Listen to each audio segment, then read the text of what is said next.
Welcome to Loeva Ministry.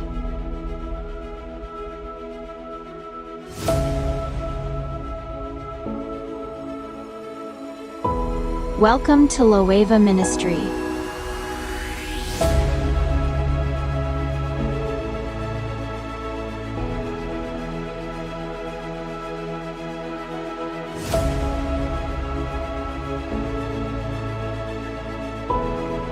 Welcome to Loeva Ministry.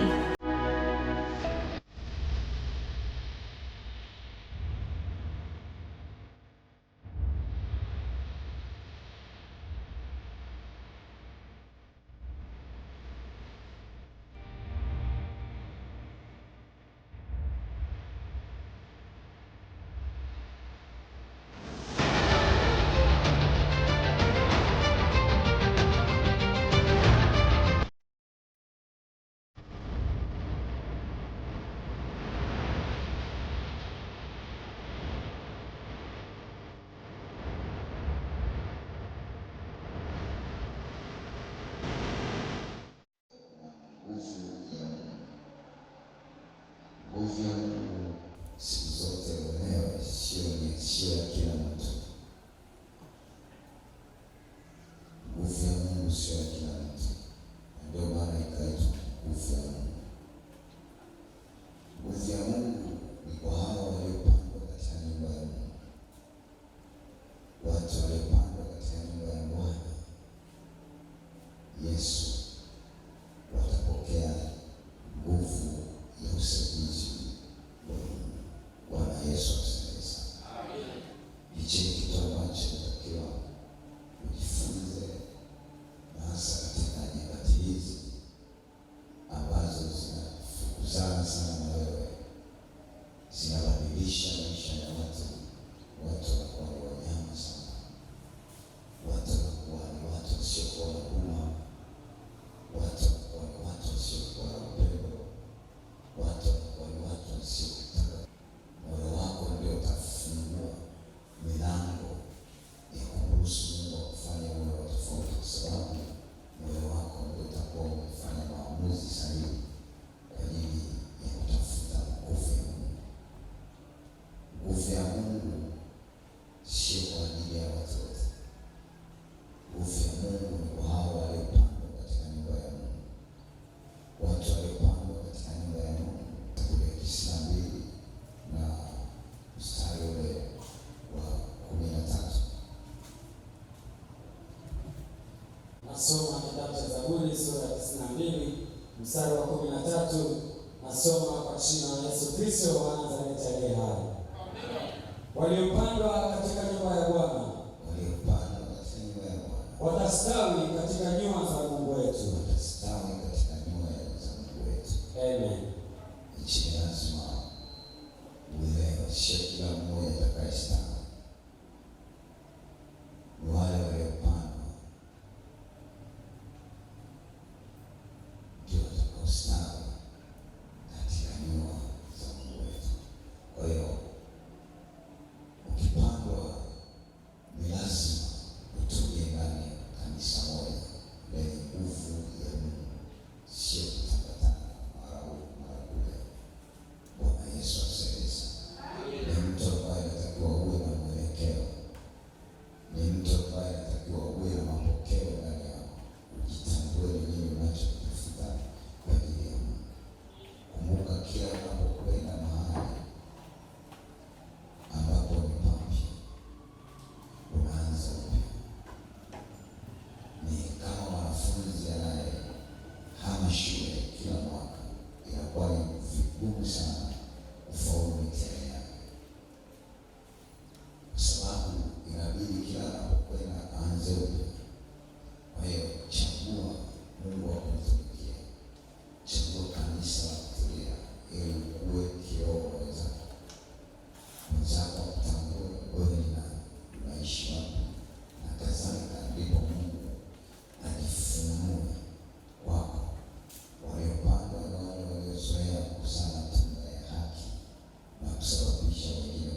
wasikusababishe na wao kupata wokovu wa kiroho. Bwana Yesu asante sana. Bwana Yesu asante sana. Kwa hiyo tamani unapotafuta uso wa Mungu utafute katika roho na kweli, ili Mungu akutofautishe, ili uwe wa tofauti. Hata wale ambao walikuzungukana katika nyakati zako, basi waone kweli huyu Mungu anamtofautisha, kweli huyu ana kitu cha tofauti cha Mungu ndani yake. Bwana Yesu asifiwe sana. Na hao wataziona nguvu za Mungu. Bwana Yesu atusaidie sana. Kwa hiyo wanaopandwa katika nyumba ya Bwana, hao huwa wanaziona nguvu za Mungu. Waliotulia na kujifunza neno la Mungu ndani ya mioyo yao, hao ndio wanaziona nguvu za Mungu. Bwana Yesu atusaidie sana. Bwana Yesu atusaidie sana.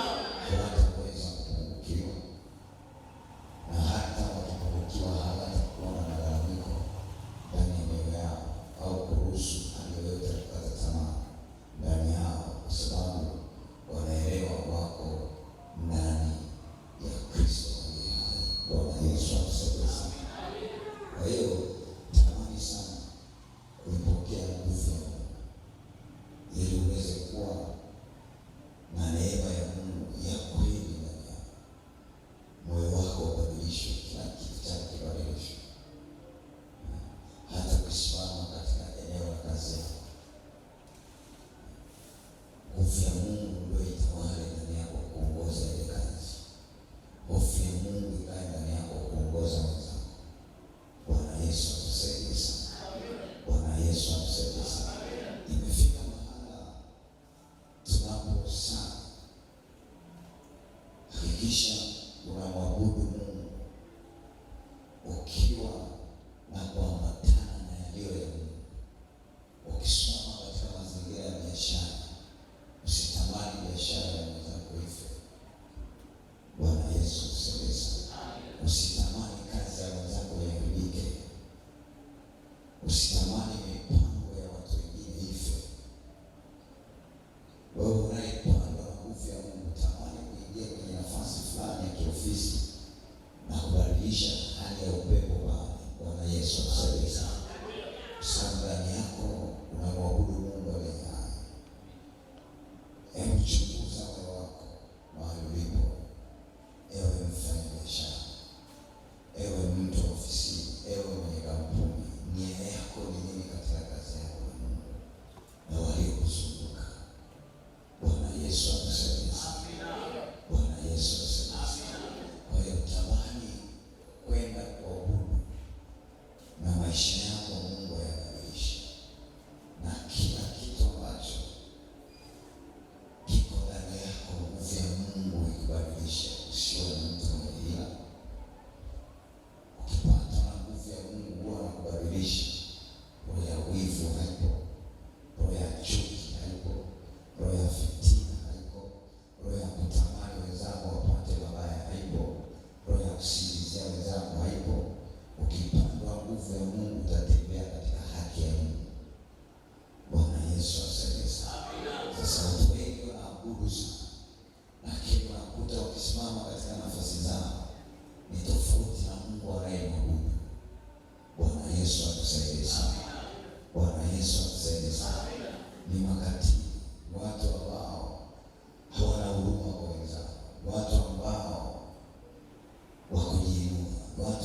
Kitabu cha Zaburi sura ya 92 mstari wa 14, nasoma kwa jina la Yesu aliye hai.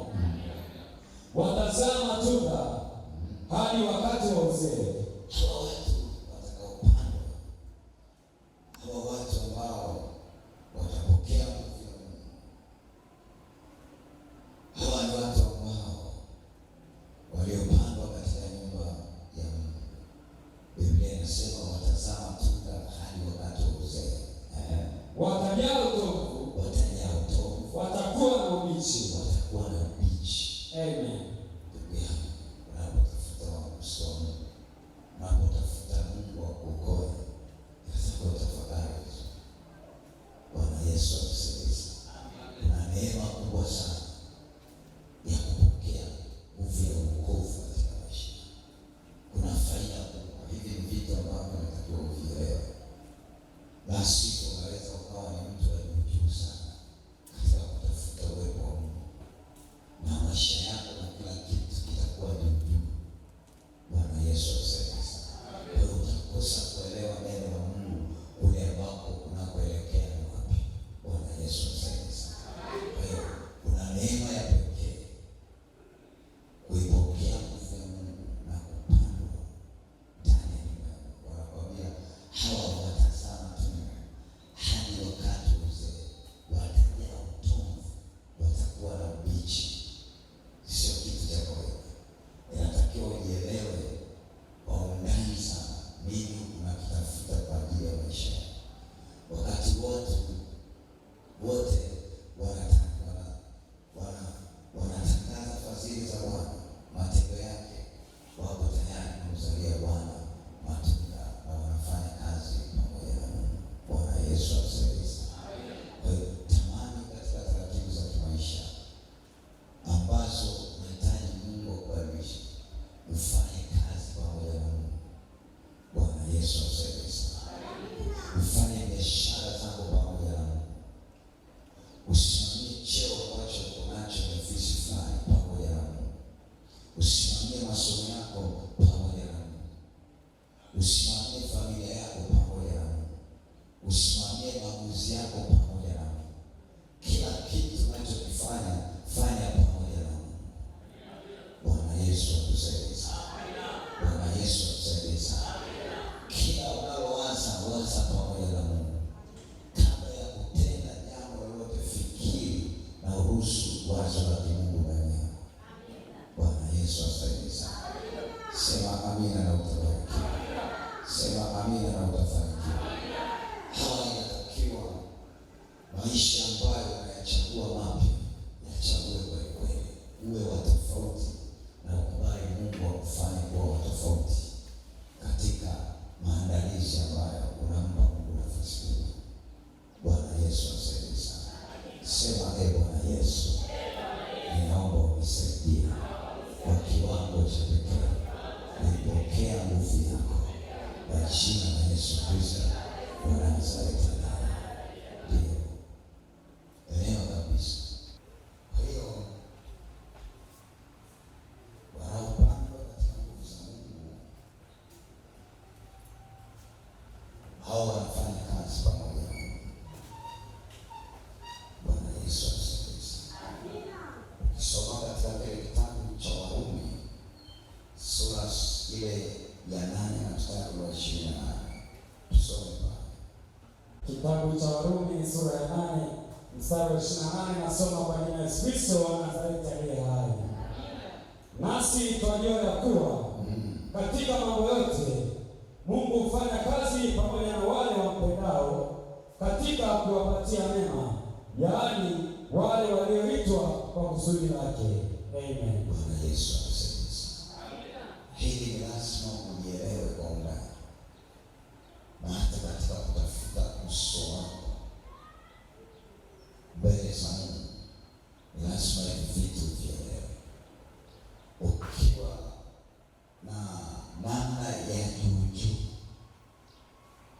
unaweza ukawa ni mwombaji na usipate vitu vyako kwa wakati. Bwana Yesu atusaidie sana. Tunaona ni wazi kabisa, anasema nasi twajua ya kuwa katika mambo yote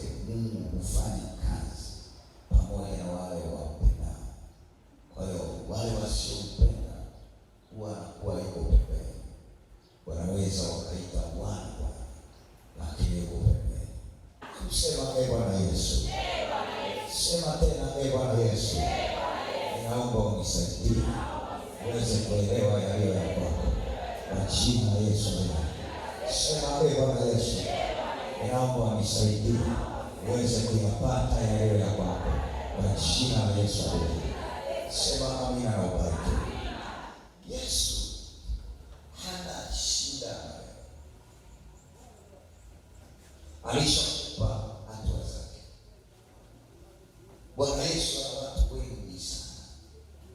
Usipojishughulisha naye kwa kupitia neno lake takatifu, hawezi kujishughulisha na wewe. Bwana Yesu asifiwe sana. Utakuwepo duniani kama mtalii katika sekta zote, na ni hatari sana kutafuta nguvu ya Mungu halafu hautaruhusu upate badiliko la Mungu. Kinachotokea unakuwa unadumana katika kila eneo.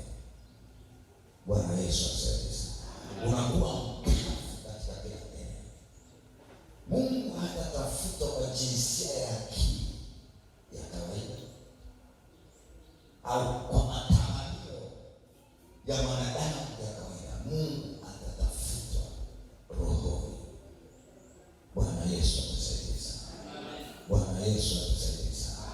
Na ndio maana nasema nasi tunajua ya kuwa katika mambo yote Mungu hufanya kazi pamoja na wale wanaompenda na wale wampendao katika kuwapatia mema, yaani wale walioitwa kwa kusudi lake. Mimi na wewe tumeitwa kwa kusudi la Mungu. Ukitambua hapa Mungu duniani aliporuhusu wewe, sio kwa kusudi la Ibilisi, kwa kusudi la Mungu. Bwana Yesu atusaidie sana. Kuna kazi maalum Mungu amekupa hapa duniani.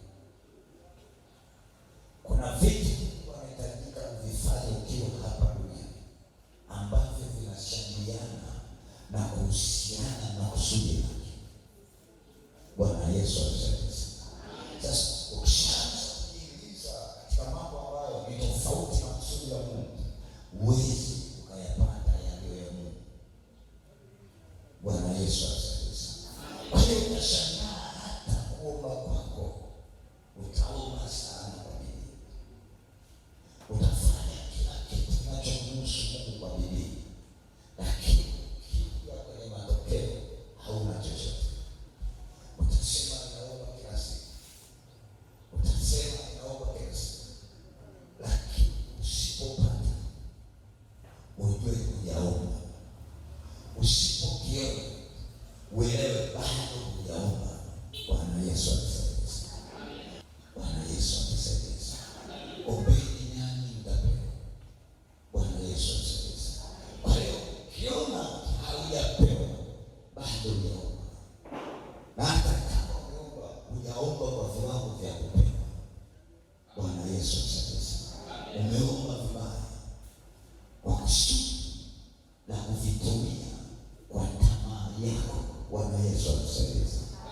Sema amina ubariki. Sema amina ubariki. Na ndio maana huwezi kupata, sababu unaomba kwa matamaa ya kimwili. Uombe kwa kusudi na Mungu akupe yaliyo ya kwake. Huwezi kumtumikia pamoja.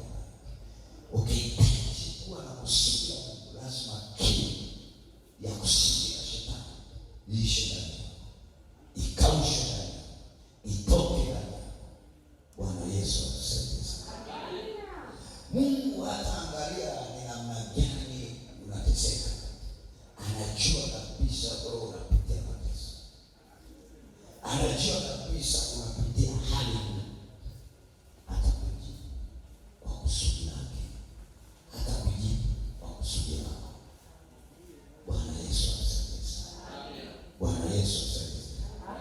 Nasi tunajua ya kuwa katika mambo yote Mungu hufanya kazi pamoja na wale wampendao. Wale wanaompenda huwa wanatembelea kusudi la Mungu. Huwezi unasema unampenda Mwenyezi Mungu alafu kiu za kidunia zikawa zimekukolea zaidi. Kiu za kidunia zikawa zimetawala mafikiri yako. Kiu za kidunia zikawa zimetawala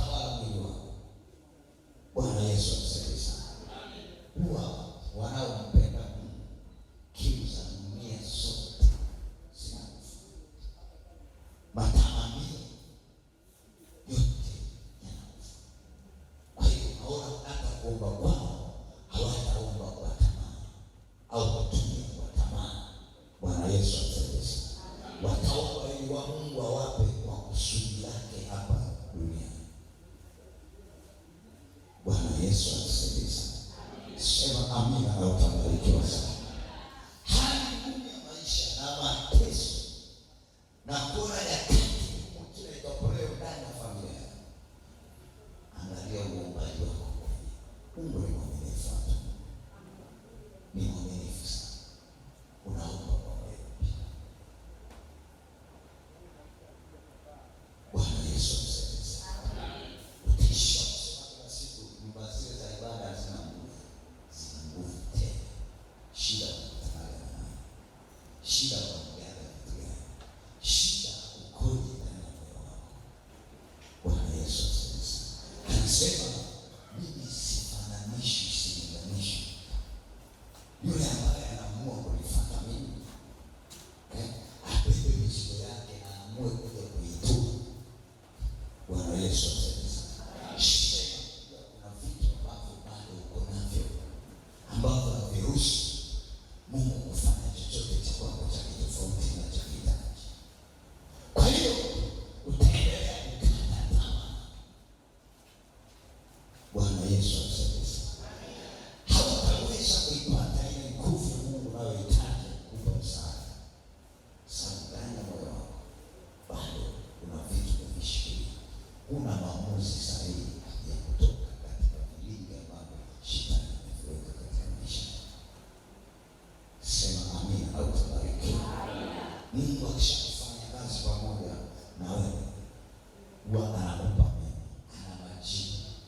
Bwana Yesu asifiwe. Sema amina na ubarikiwe. Sema Bwana Yesu. Sema tena Bwana Yesu. Naomba ukaniepushe na kila roho yoyote ya shetani inayonikatisha tamaa kwa ajili ya mambo ya Mungu. Kwa jina la Yesu aliye hai. Sema amina na ubarikiwe.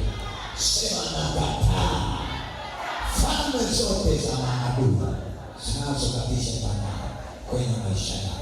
Kwa jina la Yesu aliye hai. Sema Bwana Yesu, nisaidie leo kwa damu ya Yesu, kwa nguvu za Yesu. Tamani sana wana wa Mungu. Mjitambue katika kutafuta uso wa Mungu. Bwana Yesu ameweka wazi katika kitabu cha Misali ile sura ya 8 na mstari wa 17. Tusome baba. Nitasoma kitabu cha Mithali sura ya 8 na sura ya 17 kwa jina la Yesu Kristo wa Nazareti aliye hai. Na wapenda wale wanipendao, na wale wanitafutao kwa bidii wataniona. Na wapenda wale wanaonipenda, na wale wanaonitafuta kwa bidii wataniona. Bwana Yesu asifiwe. Na wapenda wale wanaonipenda, na wale wanaonitafuta kwa bidii wataniona. Hicho ndicho lazima kieleweke kabisa. Mungu anafanya kazi na wale wanaompenda, na akiona wako tayari kufanya kazi pamoja na yeye, anawatembelea, na akiwakuta katika ule utumishi aliyowapa, anawapa baraka zake.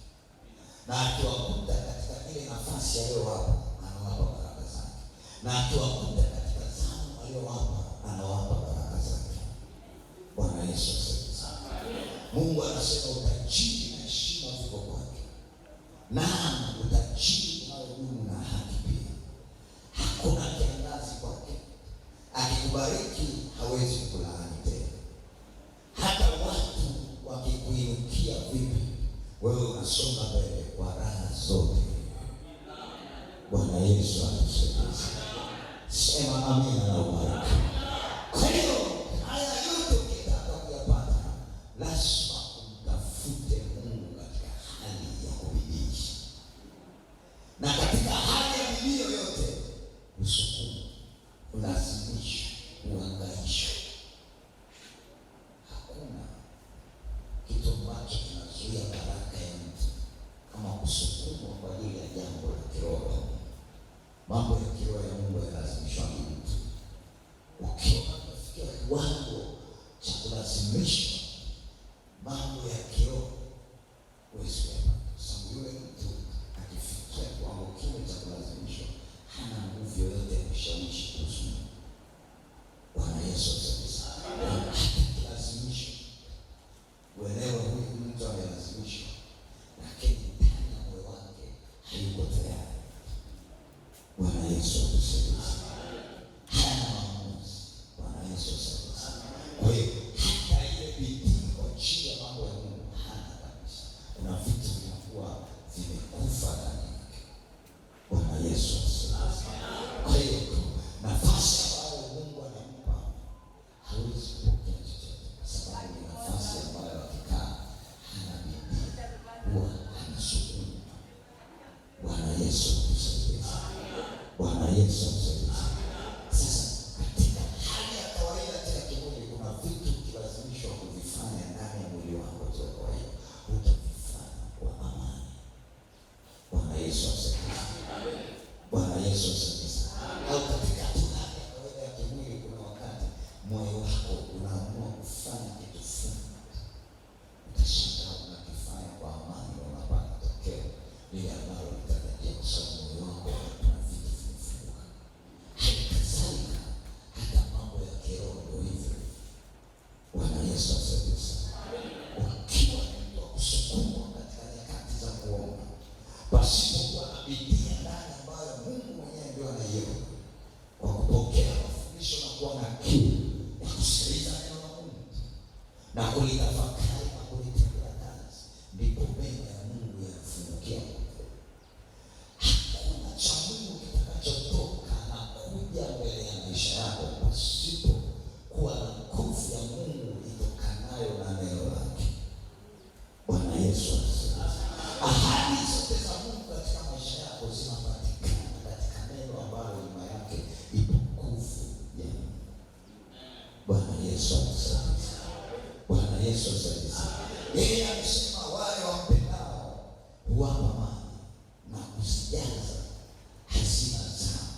Kwa lugha nyingine, ukikubali kupangwa na Mungu unazama tu, mafuta mabichi yanakuja juu yako, unaona mambo yanaanza kunyoka, unaleta watu kwa Yesu na unafanya mapenzi. Mungu anaangalia kama unatembea katika njia yake, na kama unachukia uovu, akiona unatimiza siku kwa siku, anakupa haya hii na ile, na baada ya kitambo kidogo watu wanakuona umefanikiwa na unahama katika hali ya umaskini na unaingizwa katika daraja lingine ambalo Mungu anakuingiza yeye mwenyewe. Sema amina na utabariki. Yesu mkono yako yenye. Sema amina na utabariki. Kwa hiyo unaanza kutolewa katika hali fulani ya duni na unaingia katika hali bora zaidi. Unakuwa tayari kuzitangaza fadhili zake kwa kuwa amekutendea. Bwana Yesu asifiwe. Hakikisha unapotafuta uso na kukimbilia Mungu, unakuwa kiroho, unainuka kiroho, unaongezeka la kiroho, unapata badiliko kubwa la kiroho. Bwana Yesu asifiwe. Kwa hiyo lazima uelewe unahitaji nini kwa Mungu. Usitafute uso wa Mungu kwa kuangalia watu, utapotea. Usitafute uso wa Mungu kwa kuangalia vitu, utasogea. Usitafute uso wa Mungu kwa kuangalia makwazo, hautaona chochote. Bwana Yesu asifiwe. Kila mmoja ndani ya moyo wake ana nafasi yake yeye na Mungu. Usikubali mtu aliyekuwa mbele yako ambaye ameshikia nafasi yako ya Mungu. Bwana Yesu asifiwe. Utapata nguvu ya Mungu. Bwana Yesu asifiwe. Bwana Yesu asifiwe. Sema amina na utabariki. Kwa hiyo utashangaa anakuondolea hali ya uduni, unaingia katika hali ya matokeo makubwa ambayo unahitaji Mungu akupe katika maisha yako.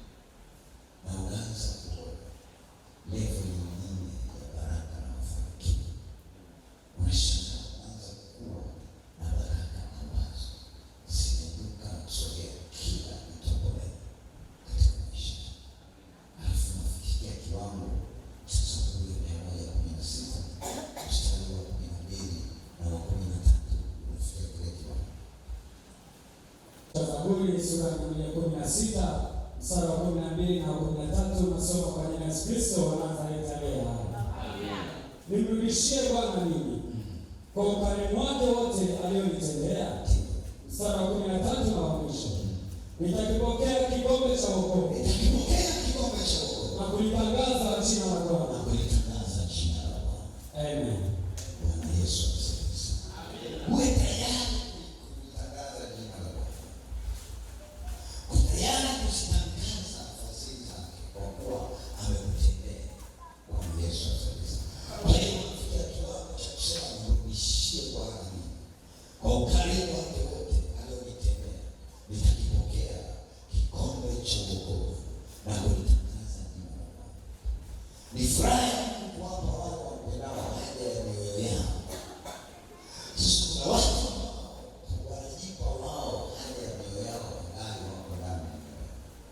Tamani sana Mungu yeye mwenyewe akupe haja ya moyo wao. Bwana Yesu asifiwe. Bwana Yesu asifiwe. Wale waliopandwa katika nyumba ya Bwana watastawi katika Mungu, na kwa sababu baraka za Mungu zitaendelea kuwa siku hadi siku katika maisha yao. Bwana Yesu asifiwe. Zinapomjia mtu baraka zile za Mungu zinahitaji ulinzi. Zinapomsogelea mtu ile mambo ya Mungu kwenye maisha yake yanahitaji ulinzi. Bwana Yesu asifiwe. Kwa hiyo lazima atakuweka mahali ambapo atasababisha ulinde. Atakuweka mahali penye maisha yako ambapo atasababisha ulinde. Hata hivyo Mungu hashuki mwenyewe, bali humtuma mtumishi wake mbele yako ambaye anainua mikono yake na kumuomba Bwana akulinde. Na Mungu amemweka mbele yako kwa ajili ya hiyo.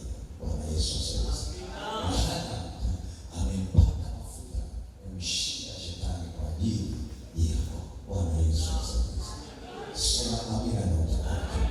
Kwa hiyo Bwana ufanya hivyo ili mradi moyo wako uwe umeandamana na huyo mtumishi, na kila atakachofanya kitafanikiwa. Bwana Yesu asifiwe. Sema amina ubarikiwe. Sema amina ubarikiwe. Sema amina ubarikiwe. Kwa hiyo kila utakachofanya utafanikiwa, utastawi sana. Wakati unapoangalia maagizo anayotoa huyo mtumishi ambaye Mungu alimtuma kuongoza, usishangae katika kanisa na watu wanastawi haraka. Hii kwa sababu wamemheshimu sana aliyewekwa mbele yao. Bwana Yesu asifiwe. Sema amina na utabariki. Sasa utaona wanaendelea kustawi, utaona wanaendelea kubarikiwa, utaona wanaendelea kuinuka. Bwana Yesu asifiwe. Kwa sababu ya kuheshimu mtumishi ambao Mungu amemweka mbele yao, wataendelea kuinuka, wataendelea kustawi, wataendelea kubarikiwa kila tendo. Bwana Yesu asifiwe. Kwa hiyo katika safari yako ya kutafuta usoni, hakikisha unamtafuta nani? Bwana Yesu asifiwe. Usikae tu katika ibada usijue unachokiona ni kitu gani, usijue unachokitafuta ni kitu gani. Bwana Yesu asifiwe. Soma kile kitabu cha Joshua, unaweza ukaelewa na kufunguka vizuri. Hii ni nguvu ya Mungu anayohitaji. Kitabu cha Joshua sura ya 1 mstari wa 7 mpaka wa 9. Tusome. Kitabu cha Joshua sura ya 1 na mstari wake wa 7 hadi wa 9, kwa jina la Yesu Kristo wa Nazareti aliye hai.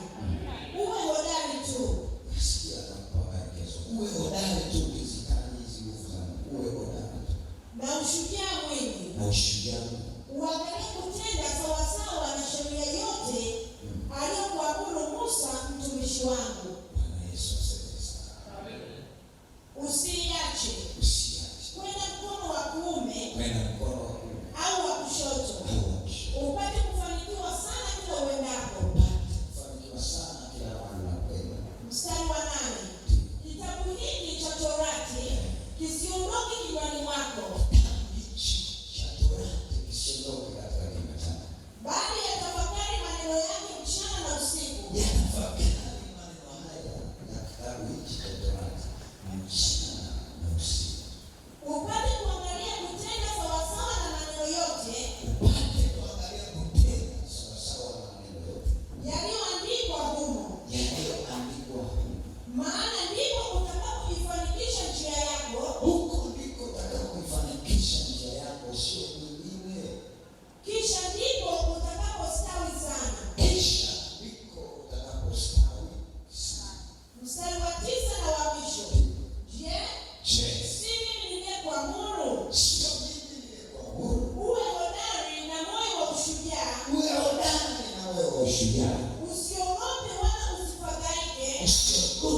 pokea nguvu yako kwa jina la Yesu. Mpe tena Yesu. Kwa hiyo tamani kujielewa wewe ni nani.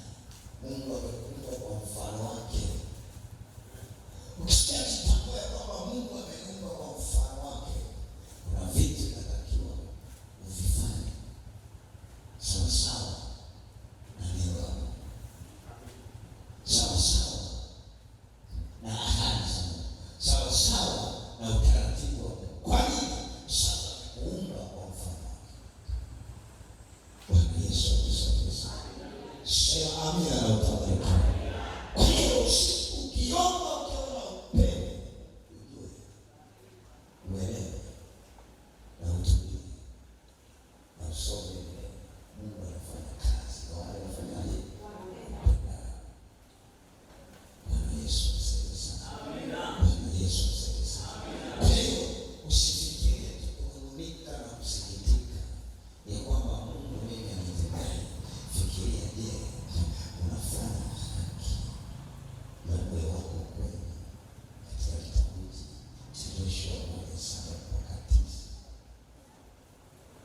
Bwana Yesu atusaidie sana. Ukishachunguza na kuona uko sawasawa katika kila idara ambayo Bwana amezungumzia katika kitabu cha Yoshua, ujichunguze kusema kwamba omba rehema mbele za Mungu. Wewe nataka kuhakikishia Mungu ni mwaminifu.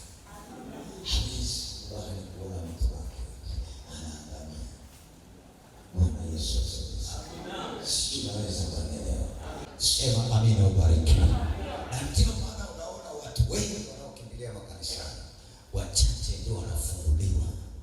Na wale wachache wanaofunguliwa walishajiandaa, usijifananishe nao. Bwana Yesu atusaidie. Pigania nafsi yako. Watoto wako ndio wanaangamia, kazi yako ndio inaangamia, vitu vyako ndio vinaharibika. Usiangalie vitu vyako wakati unatafuta uso wa Mungu. Sema amina, ubarikiwe. Shauri unazama, usikubali watu wakufanyia maamuzi ndani ya nafsi yako au lazimisho la kutafuta uso. Sauti ianze kuita ndani yako, tafuta Yesu, atakusaidia. Uanze kunyanyua mguu wako. Bwana Yesu atusaidie. Pale ndipo unapoanza kuruhusu ya Mungu kuingia kwako. Pale ndipo unapoanza kuruhusu nguvu ya Mungu ya usaidizi ingie kwako. Nisikilize, Mungu hajakufelisha, yaani umejifelisha wewe mwenyewe. Usipofanya maamuzi utaona tu wenzako wanainuka na utaendelea kuwa mwanakwaya hewa, utaendelea kuwa mtumishi hewa. Bwana Yesu asifiwe sana. Usiwe na hasira yote ambayo umeweza kumpokonya shetani. Ninakueleza kweli, ukitaka hivyo ukitaka. Bwana Yesu asifiwe sana. Ukitaka kuabudu, ukitaka usiabudu, usiabudu. Injili ya kweli inaponya watu na kuwafundisha waweze kuona matokeo. Mungu aliangalia tatizo hilo kijana leo. Mungu anaangalia kusudi lako ni nini badani leo. Sababu gani nikwambie? Tatizo ambalo uko nalo alishajua na sisi. Analijua kabla hujalijua. Anachotaka tu alione kusudi lake ndani yako ni nini. Bwana Yesu asifiwe sana. Jina la Bwana libarikiwe sana.